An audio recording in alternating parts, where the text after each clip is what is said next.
Welcome back to Headlines. I'm Wes Austin, and these are today's top stories. First, a DC bishop decides that a prayer service is the perfect time to give Trump a hard left progressive lecture, because nothing says spiritual enlightenment like the DNC's mission statement.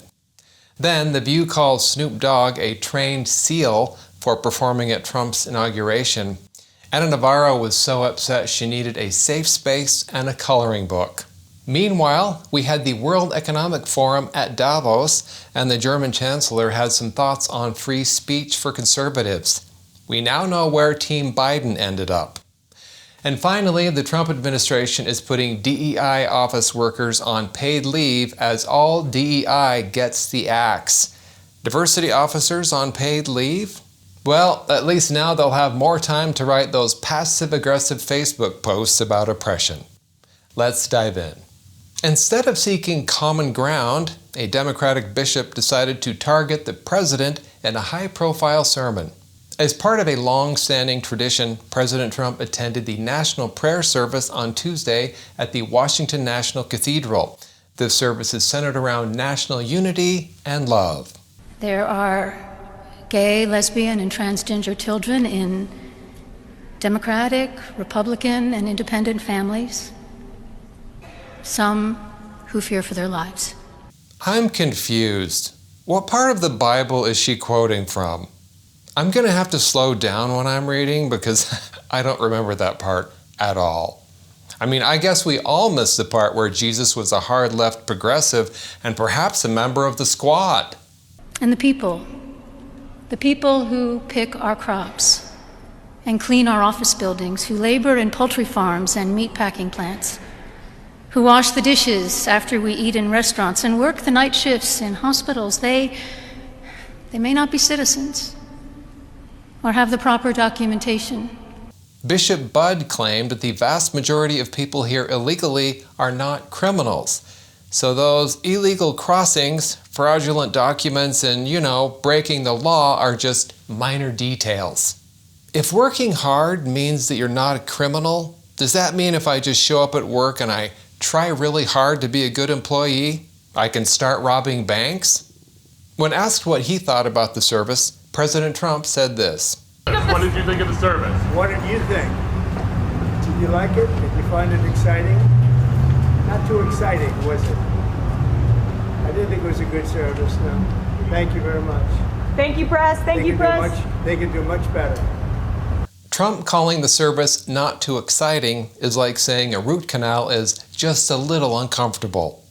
The bishop claimed to be giving us a message of God, but it sounded more like she was trying to get on The View. Oh, and guess who was on The View today? What made you decide to use that opportunity for this message, or didn't you have any apprehension about it? Thank you, first of all, for allowing me to be with you today. My responsibility that morning, yesterday morning, was to reflect, to pray with the nation for unity. If that was their idea of unity, I'd hate to see what she, they, them says when she's not trying to bring people together. I'm guessing she just starts by talking about your mother.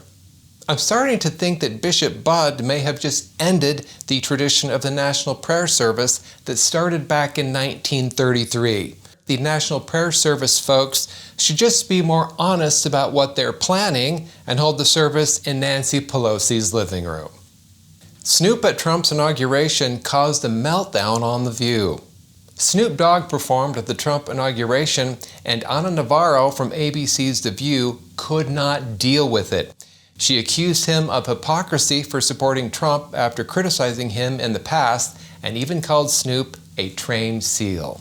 If you spoke up against Trump January 7th, 2021, but you were there now applauding him like a trained SEAL, Donald Trump has not changed.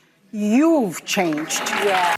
I'm starting to think Navarro's New Year's resolution was to beat out Joy Behar for the most meltdowns about Trump supporters. Anna acts like political opinions can't change, which is ironic coming from a former Republican who now makes a living complaining about Republicans. But I'm not going to call her a trained SEAL. Nothing about Anna reminds me of a SEAL, except for the grunts and the whiskers. There is free speech in Europe, as long as you agree with the German Chancellor. At the World Economic Forum in Davos, German Chancellor Olaf Scholz, do I even need to finish this sentence? World Economic Forum, Davos, German Chancellor. You know this is going to be good. Anyway, the German Chancellor declared that freedom of speech exists in Germany and Europe, except for extreme right-wing views. We have the freedom of speech in Europe, and in Germany everyone can say what he wants, even if he is a billionaire. And what we do not accept is if this is supporting extreme right positions. Wow, I've never seen anyone fact-check themselves so quickly. We have free speech in Europe and Germany, except for we don't. Germany banning conservative speech. That's not new, it's just the Biden administration's Twitter files, only with bratwurst and beer steins. All of Europe can have the freedom of speech, as long as you vote for the German Chancellor and let him do what he wants. How can anything go wrong with that? If you work for the government and have they/them pronouns, you're about to be out of a job.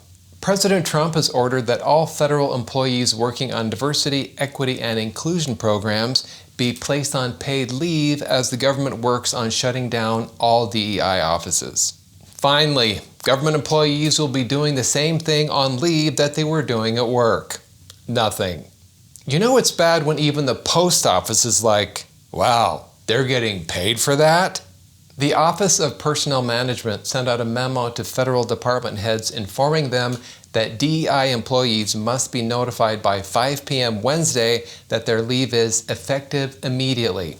Additionally, the memo states that federal agencies must take down all web pages and social media accounts centered around DEI, cancel all employee diversity trainings, and cancel any DEI-related contracts by the same deadline.